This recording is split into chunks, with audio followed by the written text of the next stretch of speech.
রাখবো তৃণমূল কংগ্রেসের সাংবাদিক সম্মেলনে। গতকাল দেখলাম যে আমাদের এই পশ্চিমবাংলার বিরোধী দলনেতা শুভেন্দু অধিকারী এবং বিজেপির আইটি সেলের মিস্টার মালব্য তারা একটি ভুল ধারার অপব্যাখ্যা করেছেন। আইপিসি 171 ধারাটা তারা ভালো করে হয়তো জানেন না, তাই তারা অপব্যাখ্যা করেছেন। সাধারণ মানুষ, আজকে আমরা যারা নির্বাচিত প্রতিনিধি, বিধায়ক হই, সাংসদ হই, আমাদের প্রথম কাজ এবং প্রধান কাজ হচ্ছে অঞ্চলের মানুষকে দেখা, তাদের পাশে থাকা।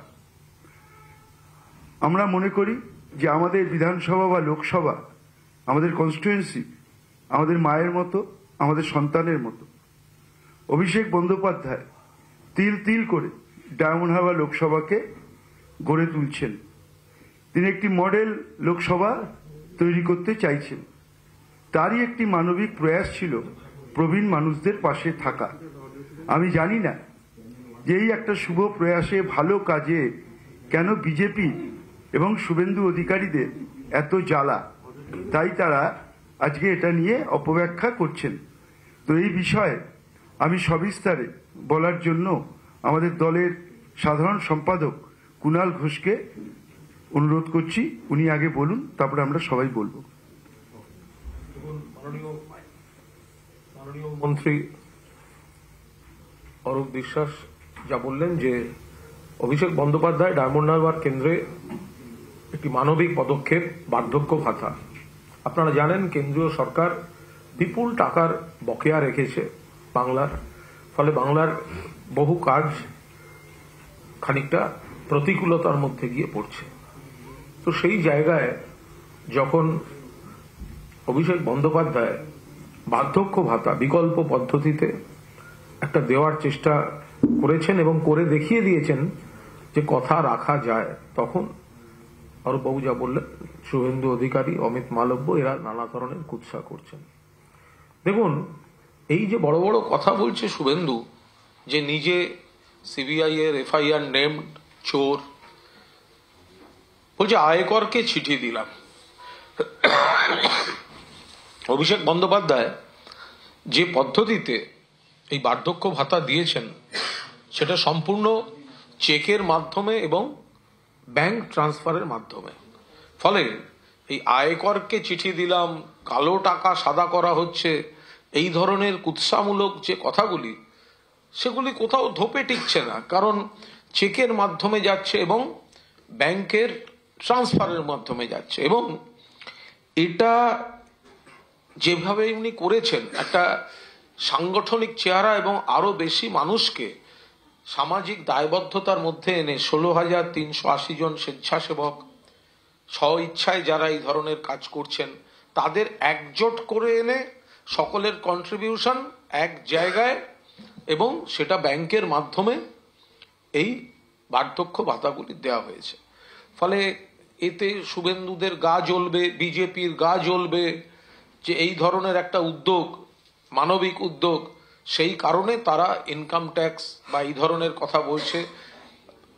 171 বি ধারাটার ভুল ব্যাখ্যা করছে। আমরা পরিষ্কার বলছি যে সিবিআই আর ইডি, তারা সিবিআই এর এফআইআর নেমড শুভেন্দু অধিকারীর সম্পত্তির উপর প্রথম তারা তল্লাশি করতে যাক, ওর বাড়িতে গিয়ে না ঢুকে আগে অধিকারী প্রাইভেট লিমিটেডের বাড়িতে গিয়ে তল্লাশি হোক। সিবিআই এর এফআইআর নেমড, অথচ সিবিআই তার দিকে তাকাবে না বিজেপিতে আছে বলে, আর সে অন্যের দিকে আঙুল তুলে যাবে, কাঁচের ঘরে বসে ঢিল ছুঁড়বে। বিশেষভাবে অভিষেক বন্দ্যোপাধ্যায়কে এই ধরনের সামাজিক কর্তব্যর পরেও কুৎসা করার চেষ্টা করবে, এটা আমরা কোনো অবস্থাতেই বরদাস্ত করছি না। আমরা এর তীব্র প্রতিবাদ করছি। এর আগে আমরা দেখেছি যে ইডির ক্ষেত্রেও যে এমন অফিসারকে দিয়ে তদন্ত করানো হচ্ছিল তার বিরুদ্ধেই সিবিআই এর মামলা রয়েছে। তো সুতরাং সেন্ট্রাল এজেন্সি ব্যবহৃত হচ্ছে বিজেপির অঙ্গুলি হেলনে, বিজেপির কাজে। বিজেপি জনগণ থেকে বিচ্ছিন্ন। আর মানুষ জনগণ তৃণমূলকে চাইছেন। মমতা বন্দ্যোপাধ্যায় সরকার কাজ করছেন। মমতা বন্দ্যোপাধ্যায় সরকার যাতে ভালো কাজ না করতে পারেন তাই আর্থিক প্রতিবন্ধকতা তৈরির জন্য দিল্লি টাকা দিচ্ছে না, তার মধ্যেও এত ভালো কাজ হচ্ছে। আর সেই অংশটুকুতে ডায়মন্ড হারবারে অভিষেক তার উদ্যোগে যে মানুষ এই বার্ধক্য ভাতা পাচ্ছেন না, অর্থ সংকটে আটকে আছে, তাদের একটা ব্যবস্থা করে দিচ্ছেন। মানুষের উপকার করতে পারে না সেখানে কুৎসা করতে গেছে। ভাত দেওয়ার নাম নেই, কিল মারার গোসাই। ফলে শুভেন্দু এবং অমিত মালব্য এরা সম্পূর্ণ কুৎসা করছেন, আমরা এর প্রতিবাদ করছি। আমরা কেন আজকে আমাদের সাংসদ আজকে এই মানবিক উদ্যোগ নিতে গেলেন সেটা যদি আপনারা দেখেন যে কেন্দ্রীয় সরকার, শুভেন্দু অধিকারী আজকে বাংলায় বিজেপির নেতা, দিল্লির যে জমিদার নেতারা রয়েছেন, কেন আজকে বাংলার গরিব মানুষের 100 দিনের 7,000 কোটি টাকা, আবাস যোজনার 8,000 কোটি টাকা এবং আজকে গ্রামীণ সড়ক যোজনা, আজকে বার্ধক্য ভাতা, বিধবা ভাতা, অন্যান্য খাতে 1,20,000 কোটি টাকা, যেটা আমাদের ন্যায্য, আমাদের পাওনা, আমাদের হকের টাকা, আজকে গরিব মানুষ তাদের রক্তকে ঘামে পরিণত করেছেন। আজকে তারা তাদের প্রাপ্য টাকা, ন্যায্য টাকা পাচ্ছেন না, হকের টাকা পাচ্ছেন না। সেই সময় শুভেন্দু অধিকারীকে তো আমরা দেখছি না। তিনি তো বাংলায় রাজনীতি করেন, তিনি তো বাংলার মানুষের জন্য কথা বলেন, তিনি বলছেন, দাবি করেন। তাহলে কেন আজকে বাংলার গরিব মানুষ, কেন আজকে বঞ্চিত মানুষ, যাদের ন্যায্য টাকা, যারা খেটেছেন, মাটি কেটেছেন, রক্তকে জল করেছেন, আজকে তারা যখন টাকা পাচ্ছে না, তখন কেন শুভেন্দু অধিকারী দিল্লির জমিদারদের কাছে বিরুদ্ধে গিয়ে বলছেন না? অভিষেক ব্যানার্জি কিছু করলেই ওনাকে কিছু একটা বলতে হবে। আরে লড়াই তো রাজনৈতিক লড়াই, রাজনীতির ময়দানে লড়াই করুন। শুধু সিবিআই, ইডি, ইনকাম ট্যাক্স দিয়ে লড়াই করা যাবে না। অভিষেক বন্দ্যোপাধ্যায়কে ওইভাবে আটকানো যাবে না। এটা শুভেন্দু অধিকারী এবং বিজেপির জানা উচিত। সেটাই আজকে আমরা বলতে এসেছিলাম। কোনো ভালো কাজ করবেন না, সারাদিন শুধু বাংলার সমালোচনা, বাংলাকে পিছিয়ে দেওয়ার জায়গায় নিয়ে যাবেন, ভারতবর্ষের মানুষের কাছে বাংলার প্রতিচ্ছবিকে খারাপ করবেন। আর যারা বাংলাকে তিল তিল করে করতে চাইছেন, মমতা বন্দ্যোপাধ্যায় এবং সাংসদ অভিষেক বন্দ্যোপাধ্যায়, তখন সেই ভালো কাজগুলোকে আপনারা মানুষের কাছে ছোট করে দেখাচ্ছেন। এর প্রতিবাদ আমরা করছি। বিজেপির আইটি সেল তো আছে। আমি তো অমিত মালব্যকে প্রশ্ন করতে চাই, কেন আজকে আইআইটি এবং বিএইচইউতে এতগুলো ছাত্রী ধর্ষণ হলো, শ্লীলতাহানি হলো, তার বিরুদ্ধে বিজেপি আইটি সেল একটা কথাও তো বললেন না? কেন বললেন না?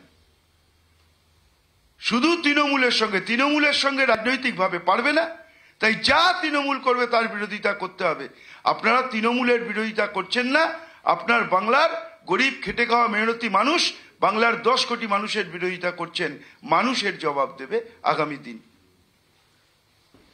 দেখুন, অভিষেক বন্দ্যোপাধ্যায় নেতৃত্বে ডায়মন্ড হারবারে 16,380 জন স্বেচ্ছাসেবক এবং স্ব ইচ্ছায় যারা এসছেন তাদের সঙ্গে নিয়ে একটা বড় অভিযান হয়েছে।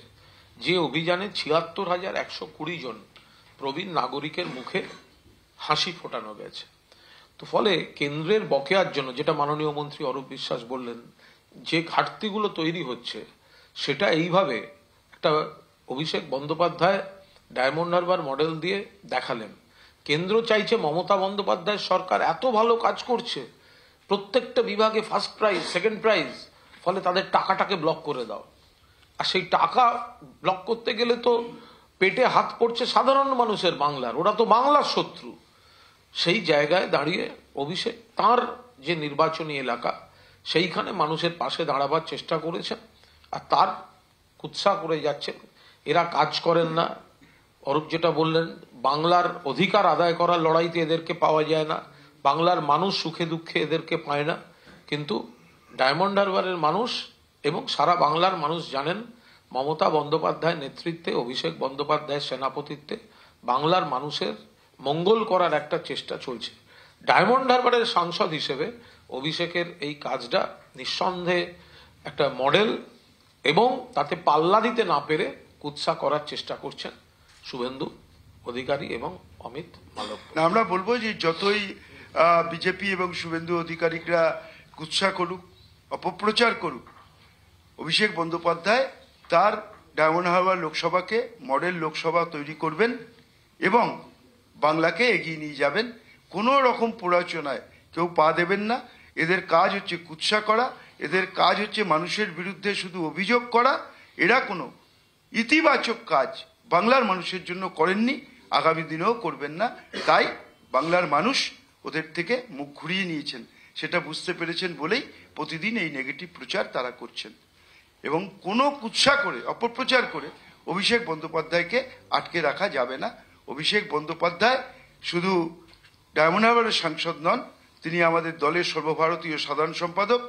মমতা ব্যানার্জির নেতৃত্বে অভিষেক বন্দ্যোপাধ্যায়কে সামনে রেখে আগামী লোকসভায় যে লড়াই হবে, আমরা দেখতে চাই বিজেপি কটা আসন পায় এই বাংলায়। আরেকটা বিষয়, কলকাতা হাইকোর্টের মহামান্য বিচারপতি অভিজিৎ গঙ্গোপাধ্যায় তিনি কাল রাতে সাংবাদিকদের সঙ্গে কথা বলতে গিয়ে আমাদের সর্বভারতীয় সাধারণ সম্পাদক অভিষেক বন্দ্যোপাধ্যায়কে আক্রমণ করেছেন। তিনি বলেছেন অভিষেক বন্দ্যোপাধ্যায়ের সম্পত্তি কত। এটা বিচারপতির ভাষা নাকি টুলের উপর দাঁড়িয়ে কোনো পথসভায় কোনো রাজনৈতিক ব্যক্তিত্বের পথসভা, তৃণমূল বিরোধী ব্যক্তির বক্তৃতা? মহামান্য বিচারপতি তার কোনো মামলার অর্ডারের সঙ্গে এর কোনো সম্পর্ক নেই, কোনো অবজারভেশনের সঙ্গে সম্পর্ক নেই। তিনি একজন তৃণমূল বিরোধী রাজনীতিবিদের মতো আচরণ করছেন এবং কণ্ঠটা অভিজিৎ গঙ্গোপাধ্যায়ের, ভাষাটা সিপিএম আর বিজেপির বিরোধীদের। কণ্ঠ অভিজিৎ গঙ্গোপাধ্যায় আর ভাষাটা হচ্ছে সিপিএম আর বিজেপির। উনি তো কমরেড গাঙ্গুলি। তো এখন আমি বলি যে অভিষেক বন্দ্যোপাধ্যায়ের সম্পত্তি জানার আপনার এত কৌতূহল কিসের? আপনার কিসের তাগিদ? যদি এত তাগিদ হয়, অভিষেক বন্দ্যোপাধ্যায় দুবারের সাংসদ, রেকর্ড ভোটে জিতে এই তৃতীয়বার হতে চলেছেন। তো দুবারের সাংসদ যখন ভোটে দাঁড়ান তখন ভোটের যে হলফনামাটি থাকে নির্বাচন কমিশনের, সেখানে তো তার সম্পত্তির সমস্ত হিসাব দেওয়া আছে। তো অভিজিৎ গঙ্গোপাধ্যায় যদি অভিষেক বন্দ্যোপাধ্যায়ের সম্পত্তি নিয়ে এতটা আগ্রহী হন,